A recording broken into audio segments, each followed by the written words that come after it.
ውድ ቤተሰቦቼ ተመልሼ መጥቻለሁ። ተመልሼ ስመጣ እንግዲህ ማታ ባልኳቸው መሰረት መጀመሪያ ሩታን አይቼ ከሩታ በኋላ ደግሞ እኔ ቪዲዮ እሰራላችኋለሁ ብዬ ነበር። እንግዲህ ትላንትና ሩታ በአብርሽ ቤት መታለች። በአብርሽ ቤት ግን ስትመጣ ጸጉሯ ተፈታ ነው የመጣችው። ከትላንትና ወዳ እንደዛ ሰሞኑ ጸጉሯ ተፈታለች ሩታዬ ማለት ነው።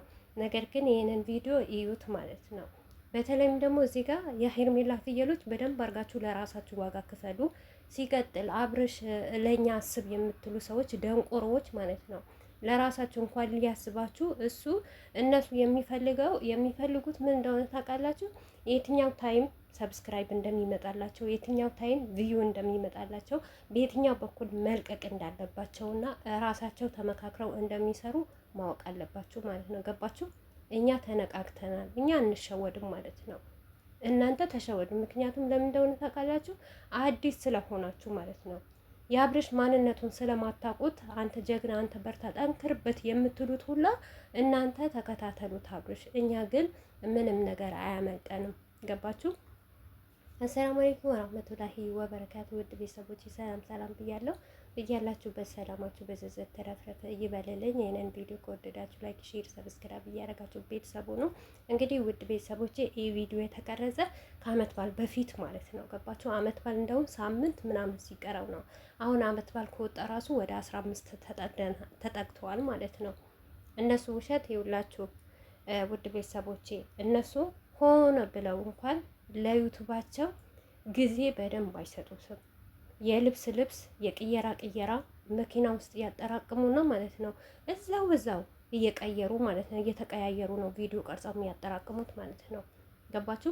በፊት የሆነ መናፈሻ ነበር አይደል የሚቀርጹት። እዛ አካባቢ ደግሞ ሰው ስለሚያቸው ሰው ስለሚገናኝ፣ ምክንያቱም መናፈሻው ላይ በጣም ብዙ ሰው ይገባል እንደምታውቁት። እዛ እንዳይገኙ አሁን በሄዱ በመጡበት ነው ቪዲዮ የሚቀርጹት ማለት ነው። አብዛኛው ጊዜ አሁን ሰሞኑ ነው እንጂ አብርሽና ሩታ ቤት ነበረ ቪዲዮ የሚቀረጸው ማለት ነው። ሰው እንዳያገኛቸውና ሰው እንዳይነቀባቸው ማለት ነው። በዚህ ናክ ጅላጅል አይደለንም። ገባችሁ? ተጃጃሉ ማለት ነው። ለሩታዬ ግድ የላችሁ ከፈለጋችሁ ማለት ነው ዩቱቡን ዱላ እየያዛችሁ እያንዳንዳችሁ ስልካችሁን እየሰበራችሁ ግቡና ሩታን ምቷት። ለነገሩ ሩታን አታገኟትም። ሩታ በስድብ ሳይሆን ጎበዝ ጀግና የሆነ እስቲ እኔ ነኝ ያለ ኢዶ ጫፏን እንደዚህ ይንካት። ሩታዬ ለስድብ ቦታ የላትም። ቦታ ማሰጧችሁ ማለት ነው። እናንተ ዘም ብላችሁ ዝሙትን አስተላልፉ ማለት ነው።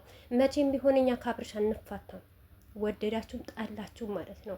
አብርሽ ቢሆን አሁንም ውሸታም ወረኛ እና በሴት ደግሞ ክብር የሚደራደር ገባችኋ? አሁንም ሌላ ቪዲዮ አለኝ በደንብ አድርጌ ነው የምሰራው፣ አስረግጬ ነው የምነግራችሁ ማለት ነው።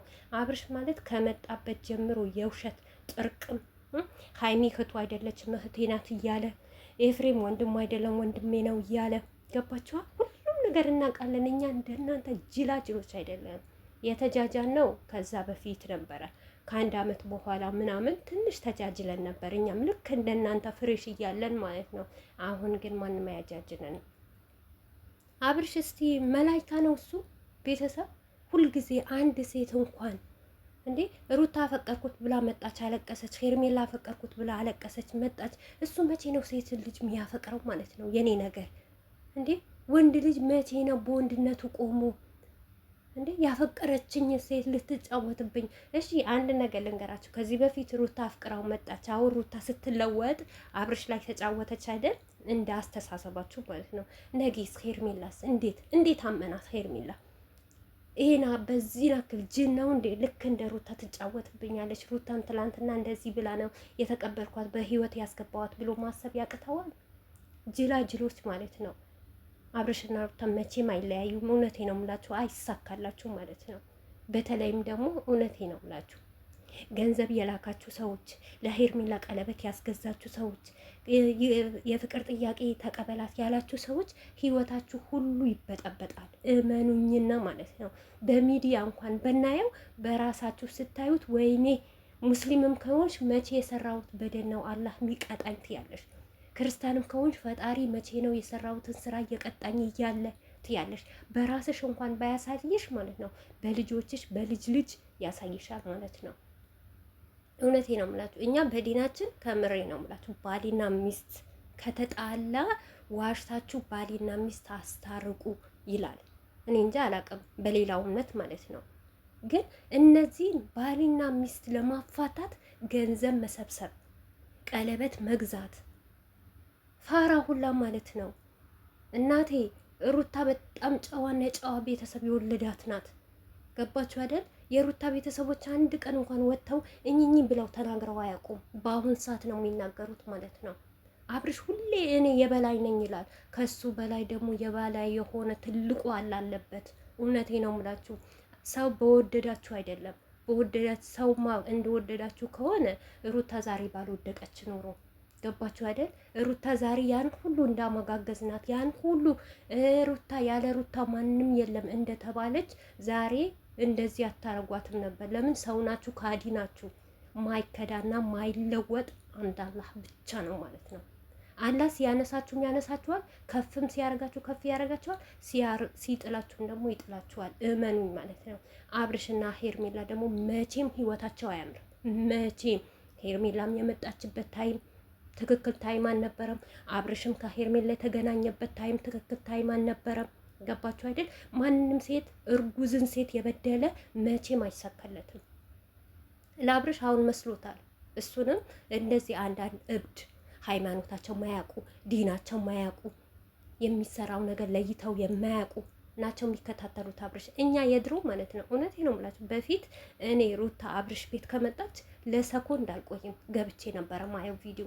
በአሁን ሰዓት ነው እኔ በአፕሊኬሽን እያወረድኩ ሩታን ጥግብ ብዬ አያታለሁ። ከዛ ቪዲዮ እንሰራለሁ። ለምን ብዬ ምክንያቱም የዛን ሰዓት መልካም ስለሆነ ጥሩ ነገር ሲያሰም፣ በተለይ ደግሞ እናቴን ከፍ ዝቅ እያደረገ የእሱን ቪዲዮ እያየው የእሱ ላይክ ሳረግ የእሱ ሰብስክራይብ እኔ ላይ ሊቀመጥ ነው። ከእናት በላይ ምንም ነገር የለም። ካላህ በታች እናት አባት።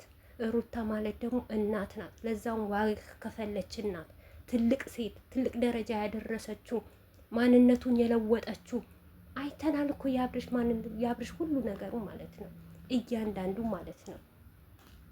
ስለዚህ ማለት ነው ለራሳችሁ ዋጋ ክፈሉ ማለት ነው። ለሩታ ግድ የላችሁ ምንም ነገር ብታረጓት፣ ብትሰድቧት፣ የሆነ ነገር የሌላትን ባህሪ ብትሰጧት፣ እሷ ወታ ነበረ መልስ ብትሰጣችሁ፣ ለምን እንደዚህ ታረጉኛላችሁ ብላ ወታ ያንን መልስ ነበረ ብትሰጣችሁ፣ እናንተ ደጋግማችሁ የምትሰድቧት ማለት ነው። አብርሽ አይደለም አዲስ ኦዲየንስ ማለት ነው አዲስ ፎቅ ይገነባ፣ አይመለከተንም በቃ። ምክንያቱም እሱ ገንዘብና ገንዘብ ነው የሚፈልገው፣ ሌላ ነገር ምንም የሚፈልግ ነገር የለም። ገንዘብ ባይፈልግ ኖሮ ይሄንን ነገር በራሱ ተሰርቶ ቪዲዮ ተሰርቶ እራሱ ኤዲት አድርጎ እራሱ አይቶ የሚጭነው ቪዲዮ ሴት ልጅ በዚህ ናክል ዝቅ ከፍ አያደርግም ነበር። ሼም የሚባል ነገር እንኳን ያውቅ ነበር። እሺ ሩታ እንደውም ይሄን ነገር ታርግ ቢባል እሱ በወንድምነቱ በባልነቱ ታውቃላችሁ፣ ሚስቴ ናት ብሎ እንኳን ትንሽ ነገር ያስብ ነበር። ግን ማሰብ አይችልም። ምክንያቱም ሩታን ለማስጠመድ ነው የሚፈልገው እንጂ አይነ ሱሪ የሆነ የፈለጋችሁ ሰው ይሄ ትክክለኛ ህይወታቸው ቢሆን የፈለገ ሰው አይደለም አብረው ተኝተው አንሶላ ተጋፈው ልጅ ወልደው አይደለም ሚዲያ ያያችሁ ሰው ራሱ ትሳሱለታላችሁ። የሴትን ልጅ በዚህ ናክል ክብሯን ዝቅ የሚያረግ ስራ ሲያሰራት ዝቅ የሚያረግ ነገር እንዴ! እህቱ ብትሆንስ? እስቲ አስቡ እናንተ። እህቱ ብትሆን እንደዚህ በዚህ ደረጃ ያረጋታል? ንገሩኝ እናንተ ማለት ነው። በመጀመሪያ ምንድን ነው የሚለቀቀው? ምንድን ነው የሚሆነው? ምንድን ነው እያረጉት ያሉት? በሉ አይደለም በህይወታቸው እንደዚህ ነገር ተፈጥሮ እኔ እንጃ አላውቅም። አብርሽ ራሱ በዚህ ናክል ጨካኝ ነው ድንጋይ ነው አይደለም። በነገራቸው ላይ ድንጋይና ጨካኝ ነው። ድንጋይ ራሱ ይሻለዋል። እውነቴ ነው የምላችሁ። ድንጋይ ስለማይንቀሳቀስና ማሰብ ስለማይችል ነው ዝም ብሎ በቦታው የሚቀመጠው። ይሄ እያሰበ እየተናገረ እንደ ሰው በልቶ ለብሶ ጠጥቶ እየመጣ ሚዲያ ላይ ሴት ልጅ በዚህ ናክል ዝቅ ከፍ ማድረግ ወንድሟ ያልሆነ